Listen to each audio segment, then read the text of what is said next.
হরে কৃষ্ণ। আজ 8ই জ্যৈষ্ঠ 1432 ও 23শে মে 2025 শুক্রবার একাদশী অপরা। এই অপরা একাদশীর দিনে আমি ভাগবতম পাঠ করছি। আজ আমি পাঠ করছি ভাগবতমের চতুর্থ স্কন্ধ প্রথম ভাগ নবম অধ্যায় ধ্রুব মহারাজের গৃহে প্রত্যাবর্তনের শ্লোক 36 থেকে 43। অডিওর শুরুতে আমার সকল ভক্তিমতী মা ও ভক্তবৃন্দের শ্রীচরণে কোটি কোটি দণ্ডবত প্রণাম জানিয়ে একটি অনুরোধ করব, আপনারা যে যেখান থেকে জীবনের পূর্ণতা চ্যানেলে ভাগবতম পাঠ শ্রবণ করছেন, আপনারা অডিও পাঠ শ্রবণ পরিশেষে জীবনের পূর্ণতা চ্যানেলটিকে সাবস্ক্রাইব করবেন। নারায়ণ হে নারায়ণ, ভবভয় হরণম নারায়ণ। শ্লোক 36। মৈত্রেয় উবাচ ন বৈ মুকুন্দস্য পদারবিন্দয় রজোজুষস্তাত ভবাদৃশা জনা বাঞ্ছন্তি তদ্দাস্য মৃতে হরথমাত্তন যদৃচ্ছয়া লব্ধ মনো সমৃদ্ধয়। অনুবাদ: মহর্ষি মৈত্রেয় বললেন, হে বিদুর, তোমার মতো ব্যক্তিরা যারা মুকুন্দের, যিনি মুক্তিদান করতে পারেন, সেই পরমেশ্বর ভগবানের শ্রীপাদপদ্মের শুদ্ধ ভক্ত এবং যারা সর্বদাই তার শ্রীপাদপদ্মের মধুর প্রতি অত্যন্ত আসক্ত, তারা সর্বদাই তার শ্রীপাদপদ্মের সেবা করেই প্রসন্ন থাকেন। জীবনের যে কোনো অবস্থাতেই এই প্রকার ভক্তরা সন্তুষ্ট থাকেন এবং তাই তারা ভগবানের কাছে কখনো জড় জাগতিক উন্নতি প্রার্থনা করেন না। তাৎপর্য: ভগবদ্ গীতায় ভগবান বলেছেন যে তিনি হচ্ছেন সর্বলোকের মহেশ্বর, পরম ভোক্তা এবং সকলের পরম সুহৃদ। সেই কথা যখন কেউ পূর্ণরূপে হৃদয়ঙ্গম করতে পারেন, তখন তিনি সর্বতোভাবে সন্তুষ্ট হন। ভগবানের শুদ্ধ ভক্ত কখনো কোনো রকম জাগতিক উন্নতির আকাঙ্ক্ষা করেন না। কর্মী, জ্ঞানী অথবা যোগীরা কিন্তু সর্বদাই তাদের ব্যক্তিগত সুখের চেষ্টায় ব্যস্ত। কর্মীরা তাদের অর্থনৈতিক উন্নতি সাধনের জন্য দিনরাত পরিশ্রম করে, জ্ঞানীরা মুক্তিলাভের জন্য কঠোর তপস্যা করে এবং যোগীরা যোগসিদ্ধির জন্য কঠোর কৃচ্ছ সাধন করে যোগ অভ্যাস করে। কিন্তু ভগবদ্ ভক্ত এই সমস্ত কার্যকলাপের প্রতি মোটেই আগ্রহী নন। তিনি যোগসিদ্ধি, মুক্তি অথবা জড় জাগতিক উন্নতি এর কোনোটি চান না। তিনি জীবনের যে কোনো অবস্থাতেই নিরন্তর ভগবানের সেবায় যুক্ত থেকে সম্পূর্ণরূপে তৃপ্ত। ভগবানের পদযুগলকে কেশর বর্ণের রেণু সমন্বিত পদ্মের সঙ্গে তুলনা করা হয়েছে। ভগবদ্ ভক্ত সর্বদাই ভগবানের শ্রীপাদ পদ্মের মধু পান করেন। সমস্ত জড় জাগতিক বাসনা থেকে মুক্ত না হলে ভগবানের শ্রীপাদ পদ্মের মধু আস্বাদন করা যায় না। জড়জাগতিক পরিস্থিতির দ্বারা বিচলিত না হয়ে ভগবদ্ ভক্তির কর্তব্য সম্পাদন করা উচিত। জড় উন্নতি সাধনের প্রতি এই উদাসীনতাকে বলা হয় নিষ্কাম। ভ্রান্তিবশত কখনো মনে করা উচিত নয় যে নিষ্কাম শব্দটির অর্থ হচ্ছে সমস্ত বাসনা পরিত্যাগ করা। সেটি কখনোই সম্ভব নয়। জীবাত্মা নিত্য এবং সে কখনো বাসনা রহিত হতে পারে না। জীবের বাসনা থাকবেই, সেটি হচ্ছে জীবনের লক্ষণ। যখন বাসনা রহিত হওয়ার কথা বলা হয়, তখন বুঝতে হবে যে তার অর্থ হচ্ছে ইন্দ্রিয় তৃপ্তির জন্য কোনো রকম বাসনা করা উচিত নয়। ভক্তের পক্ষে মনের এই নিস্পৃহ অবস্থাই হচ্ছে আদর্শ স্থিতি। প্রকৃতপক্ষে সকলেরই জড় জাগতিক সুখ সুবিধার ব্যবস্থা ইতিমধ্যেই করে রাখা হয়েছে। ভক্তের কর্তব্য হচ্ছে ভগবান তার জন্য যে সুযোগ সুবিধা দিয়েছেন তা নিয়েই সন্তুষ্ট থাকা।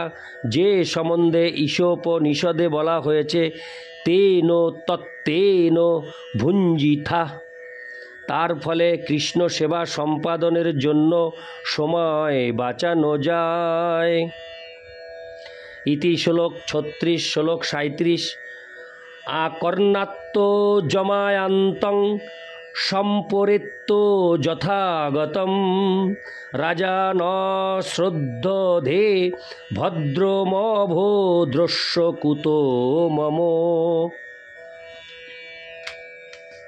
অনুবাদ: মহারাজ উত্থানপাদ যখন শুনলেন যে পুত্র ধ্রুব গৃহে ফিরে আসছেন, তখন তার মনে হয়েছিল যেন ধ্রুব তার মৃত্যুর পর ফিরে আসছেন। তিনি সেই সংবাদ বিশ্বাস করতে পারেননি, কারণ তিনি ভেবেছিলেন কী করে তা সম্ভব। তিনি নিজেকে অত্যন্ত দুর্ভাগা বলে মনে করেছিলেন এবং তাই তিনি মনে করেছিলেন যে তার পক্ষে এই প্রকার সৌভাগ্য লাভ করা অসম্ভব। তাৎপর্য: 5 বছর বয়স্ক বালক ধ্রুব মহারাজ যখন তপস্যা করার জন্য বনে গিয়েছিলেন, তখন রাজা বিশ্বাস করতে পারেননি যে এই রকম একটি শিশুর পক্ষে জঙ্গলে বেঁচে থাকা সম্ভব। তিনি নিশ্চিত ছিলেন যে ধ্রুবের মৃত্যু হয়েছে। তাই তিনি যখন সংবাদ পেলেন যে ধ্রুব মহারাজ পুনরায় গৃহে ফিরে আসছেন, তখন তিনি সেই কথা বিশ্বাস করতে পারেননি। তার কাছে তখন মনে হয়েছিল সেটি যেন এক মৃত ব্যক্তির গৃহে ফিরে আসার সংবাদের মতো, এবং তাই তিনি তা বিশ্বাস করতে পারেননি। ধ্রুব মহারাজের গৃহত্যাগের পর রাজা উত্থানপাদ মনে করেছিলেন যে তিনি হচ্ছেন ধ্রুবের গৃহত্যাগের কারণ। তাই তিনি নিজেকে সবচাইতে হতভাগ্য বলে মনে করেছিলেন। অতএব যদিও তার হারানো পুত্র মৃত্যু লোক থেকে ফিরে আসছিল, তবুও তিনি মনে করেছিলেন যে তার মতো এত বড় একজন পাপীর পক্ষে সেই সৌভাগ্য লাভ কী করে সম্ভব। ইতি শ্লোক 37, শ্লোক 38। শ্রদ্ধায় বাক্যং দেবর্ষের হর্ষ বেগেন ধর্ষিত বার্তাহর তুরতি প্রীত হরং প্রাদান্মহাধনম। অনুবাদ: তিনি যদিও সেই বার্তাবাহকের কথায় বিশ্বাস করতে পারেননি, তবুও দেবর্ষি নারদের বাণীতে তার পূর্ণ বিশ্বাস ছিল। তাই সেই সংবাদে তিনি অত্যন্ত বিহ্বল হয়েছিলেন এবং তৎক্ষণাৎ সেই বার্তাবাহকের প্রতি অত্যন্ত প্রসন্ন হয়ে তিনি তাকে এক অতি মূল্যবান মুক্তার কণ্ঠহার দান করেছিলেন। ইতি শ্লোক 38, শ্লোক 39 থেকে 40।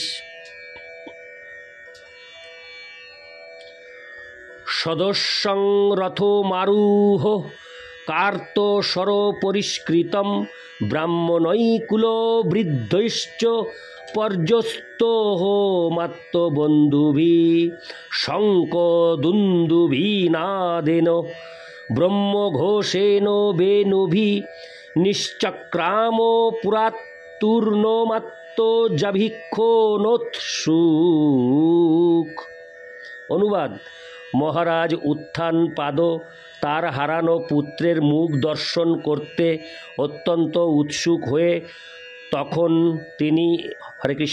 তখন অতি উত্তম অশ্বযুক্ত স্বর্ণভূষিত রথে আরোহণ করে বেদজ্ঞ ব্রাহ্মণ পরিবারের সমস্ত প্রবীণ সদস্যগণ, রাজকর্মচারী, মন্ত্রী এবং অন্তরঙ্গ বন্ধুগণ সহ তৎক্ষণাৎ নগরী থেকে বেরিয়ে এসেছিলেন। শোভাযাত্রা সহকারে তিনি যখন যাচ্ছিলেন, তখন শঙ্খ, দুন্দুভি, বংশী আদি মঙ্গলজনক বাদ্যযন্ত্র ধ্বনিত হচ্ছিল এবং সৌভাগ্য সূচক বৈদিক মন্ত্রসমূহ উচ্চারিত হচ্ছিল। ইতি শ্লোক 39, ও 40। শ্লোক 41। সুনীতি সুরুচিশ্চাস্য মহিষৌ রুক্ন ভূষিতে আরূহ শিবিকাং সার্ধমুত্ত মেনাভি জগন্নতু। অনুবাদ: মহারাজ উত্থানপাদে হরে কৃষ্ণ। মহারাজ উত্থানপাদের উভয় পত্নী সুনীতি এবং সুরুচি এবং তার অন্য পুত্র উত্তম সহ শিবিকায় আহরণ করে সেই শোভাযাত্রার সঙ্গে সঙ্গে যাচ্ছিলেন। তাৎপর্য: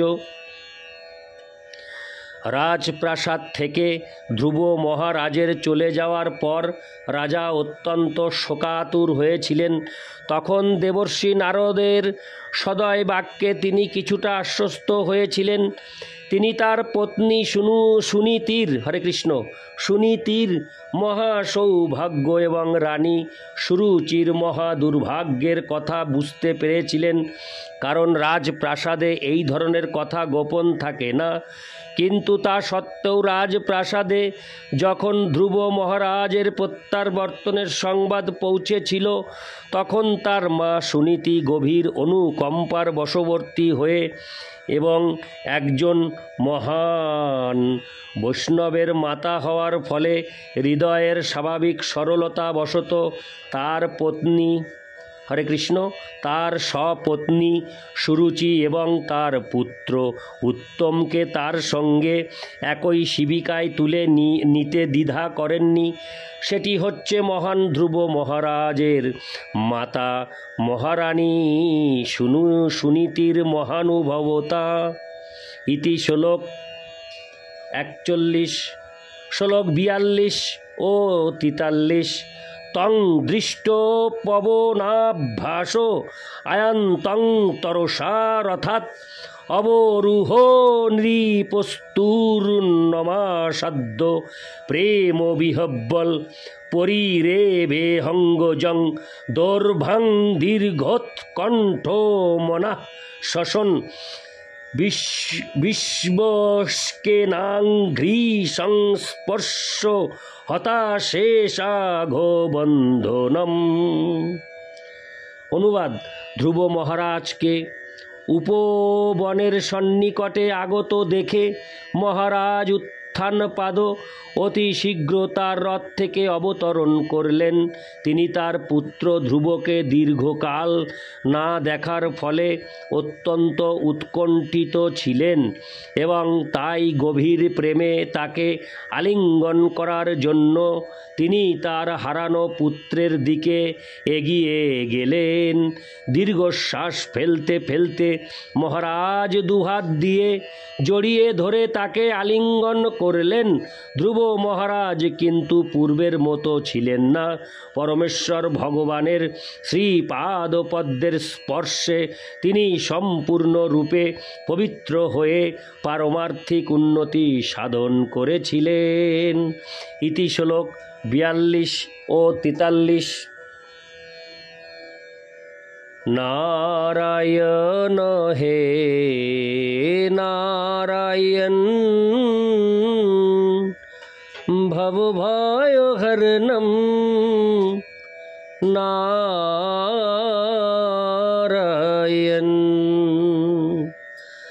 লক্ষ্মীকান্তম কমলনয়নম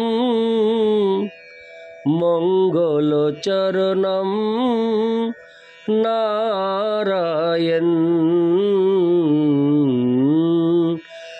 নারায়ণ হে নারায়ণ ভবভয়হরণম নারায়ণ। হরে কৃষ্ণ।